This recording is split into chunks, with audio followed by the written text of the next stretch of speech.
I spend a lot of time watching traffic. But don't get me wrong, I'm not looking at horsepower, torque, or the impeccable shine of metallic paint fresh off the dealership lot. I'm looking at something much more revealing. I'm looking at the faces behind the wheel. You know that luxury SUV with LED headlights that look like diamond eyes that just passed you on the highway? The one that costs more than a down payment on a comfortable house, with an interior that smells like Italian leather and technology that seems straight out of a sci-fi movie? Yeah, that one. I see that car, and for a second, I see the driver. He looks like he's in control, doesn't he? He looks like he's made it. But here's the truth that the chrome's shine tries to hide. There's a frightening statistical probability that the person driving that machine earns less than you do. And worse yet, that they own less net worth than the kid delivering pizza in a 2010 model. The question that hangs in the air floating over the hot asphalt and the smell of diesel is how? How are people with ordinary salaries managing to sustain these astronomical payments that defy the most basic laws of arithmetic? I'm Buck. I've spent the last few decades watching the financial market, but above all watching human behavior. I've seen fortunes built in silence and paper empires burned by the desire to appear important. Today we're going to dive deep into the biggest trap of the modern middle class: car financing. We're going to understand why your neighbor is probably one flat tire or unexpected layoff away from total collapse. To understand the trap, we need to understand the bait. And the bait isn't the car itself, it's the narrative they tell you. We live in a culture that has transformed transportation into identity. The automotive marketing system is one of the most sophisticated on the planet. They spend billions of dollars every year not to sell a way to get from point A to point B, but to sell a version of yourself that you're not yet. They sell you the idea that you're successful, that you're a reliable provider, that you're someone who deserves the best. And what's the mantra of this religion? I worked hard. I deserve a treat. It's a dangerous phrase, my friends. It's the siren song that leads entire ships to the rocks. The problem is that this treat costs your lifetime. When you sign a financing agreement for $700 or $900 a month, you're not just buying a car. You're selling your Monday mornings for the next 7 years. You're trading your peace of mind for the approval of strangers at traffic lights. Let's talk numbers, but in a way you've never heard at the dealership. There, the salesperson is trained to ask a single question: how much can you afford per month? That's the most dangerous question in the world of finance.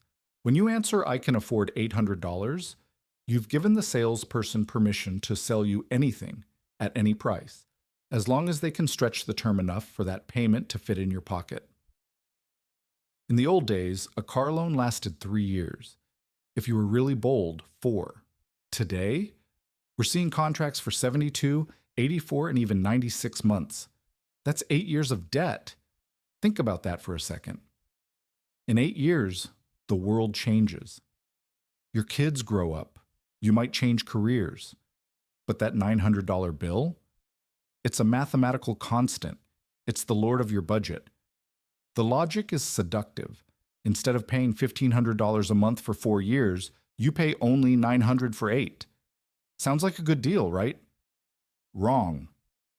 What they don't show you on the computer screen's glow is that you're paying double the car's original value and interest. You're enriching the bank while your equity melts in the garage sun.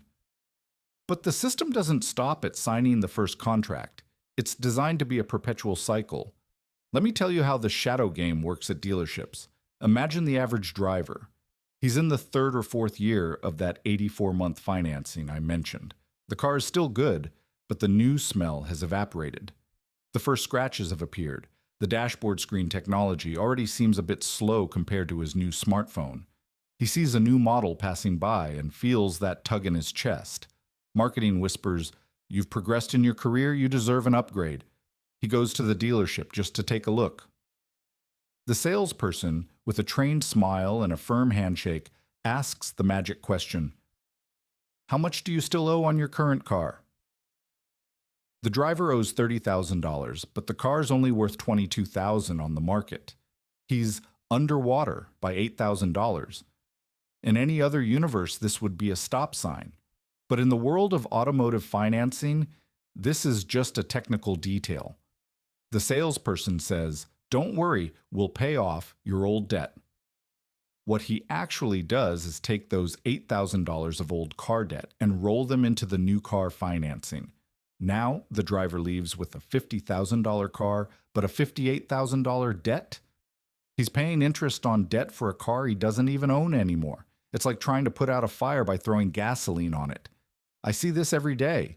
People paying for 3 cars simultaneously, but driving only one. Now, why do we do this? Why do intelligent, hardworking people accept terms that seem straight out of a medieval contract? The answer isn't in the spreadsheet, it's in the mirror. We are social creatures. For millennia, our status in the tribe determined our survival. If you looked strong and successful, you were respected. The problem is that in the 21st century, the human brain still operates with this ancient software, but status has been replaced by metal sheets and horsepower. When you see the new car in your neighbor's garage, your brain doesn't see a $900 monthly debt. It sees success. It sees security. It sees someone who, theoretically, is winning the game of life. And subconsciously, you feel like you're losing. The car has become our loudest public persona. It's what we tell the world before we even open our mouths. I am important. I am prosperous. I am reliable. But I know the truth. I've seen many of these open garages. Often, behind that shiny SUV, there's a house with financed furniture, an empty refrigerator, and a couple who can't sleep because the cost of maintaining the image is devouring the family's peace. Your neighbor isn't beating you. He's just more in debt than you are. He traded real freedom for an optical illusion that costs $1,200 a month. Let's pause the philosophy for a bit and return to cold mathematics, because numbers don't have feelings and don't try to impress you at traffic lights. If you take $800 a month and hand it over to a bank to drive a car that's losing value with every mile, at the end of 7 years, you have a piece of metal that's worth, if you're lucky, 15 or 20% of what you paid. Now imagine I convinced you to drive a used, simple but reliable car, and you took those same $800 and put them to work for you in an index fund that replicates the market. At the end of that period, you wouldn't have an old car and a zero balance. You'd have approximately $96,000 in cold cash. You know what $96,000 does for your life? It buys your freedom. It's your dignity shield. It allows you to say no to an abusive boss, to change careers, or to sleep 10 hours a night without a single financial nightmare. People say, "Oh, Buck, but I need a reliable car." I agree. But there's a monumental difference between reliable and luxurious. You can buy reliability for $15,000. The rest, the other $40,000 or $50,000, you're paying so that people you don't even like think you're successful. There's a chemical component to this trap. The new car smell is literally a drug.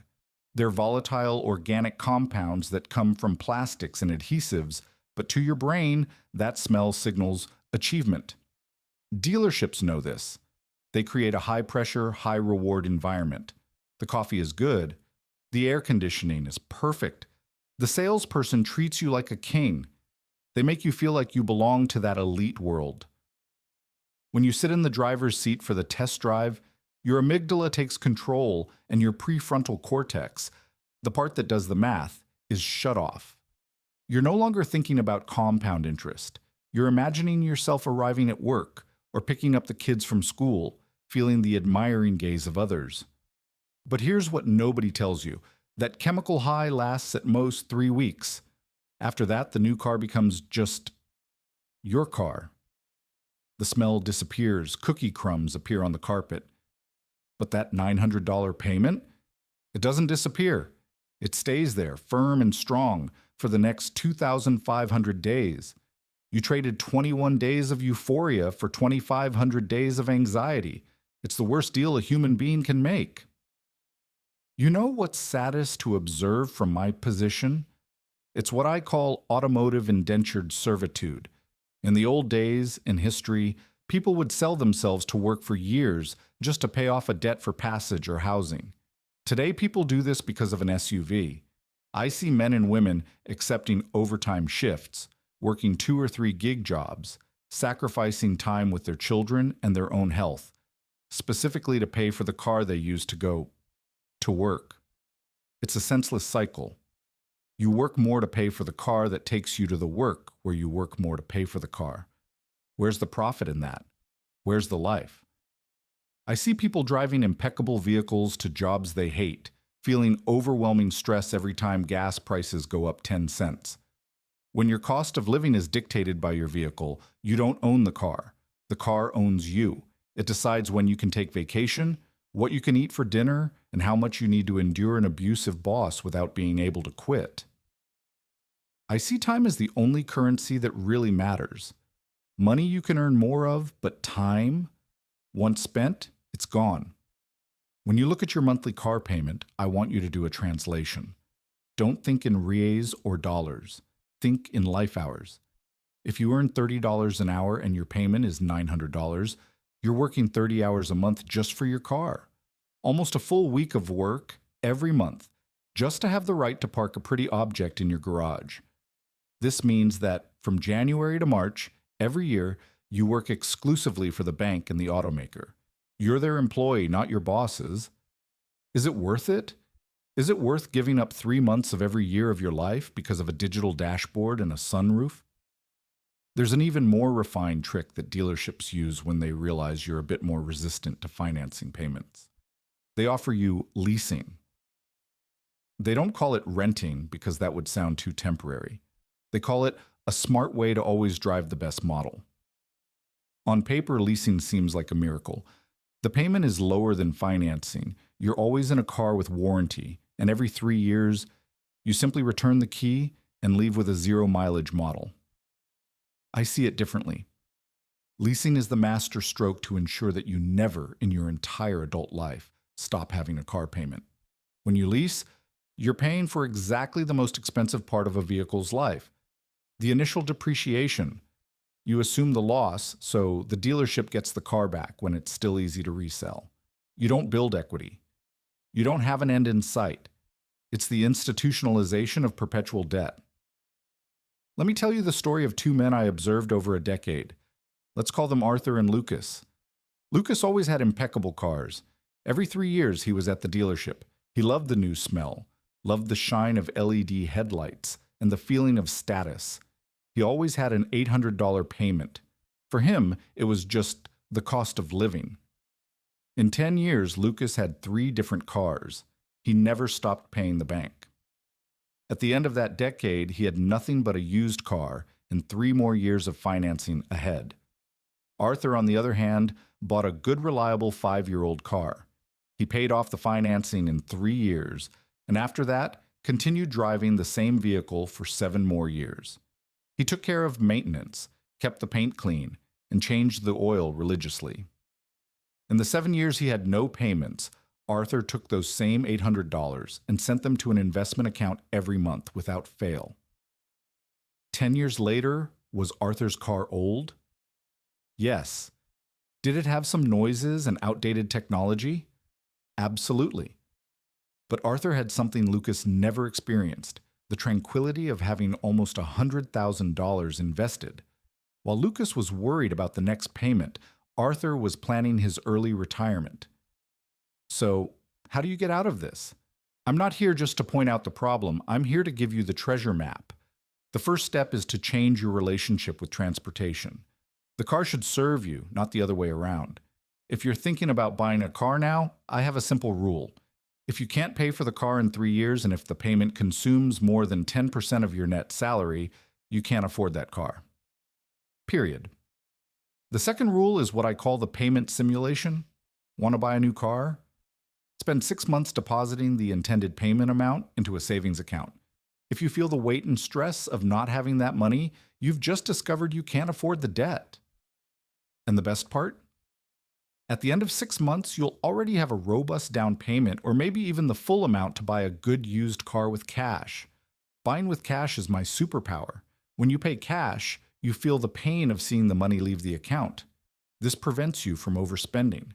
Financing masks the pain, transforming a stab to the chest into small monthly paper cuts. But in the end, the bleeding is the same.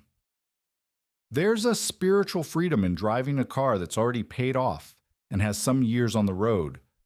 I call this the zen of the old car. When you have an $80,000 car, you live in a state of alert.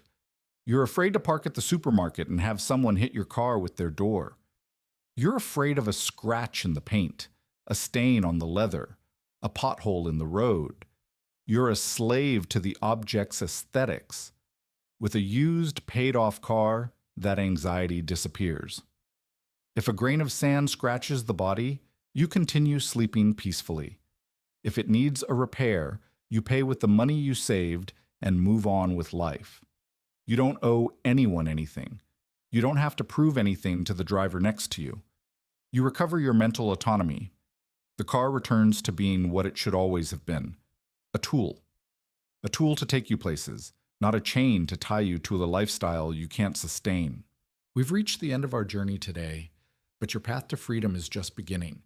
The system was designed to keep you in the cycle, but I'm here to give you the key to the cell. The next time you feel tempted by the shine of a dealership or by aggressive marketing that promises you a new life through a monthly payment, I want you to remember this conversation. Remember the neighbor who's secretly broke. Remember the mathematics that destroys fortunes. Remember the elderly person you'll be who needs your protection today. Buy what you can afford. Drive what's functional. Invest the difference. The world will try to convince you that you are what you own, but I know the truth. You are what you save. You are the size of your freedom. Stay calm. Watch the shadows. And above all, don't let your car be the anchor that sinks your future. See you around, maybe in a simple car, but with peace of mind. Take care. We'll talk in the next chapter.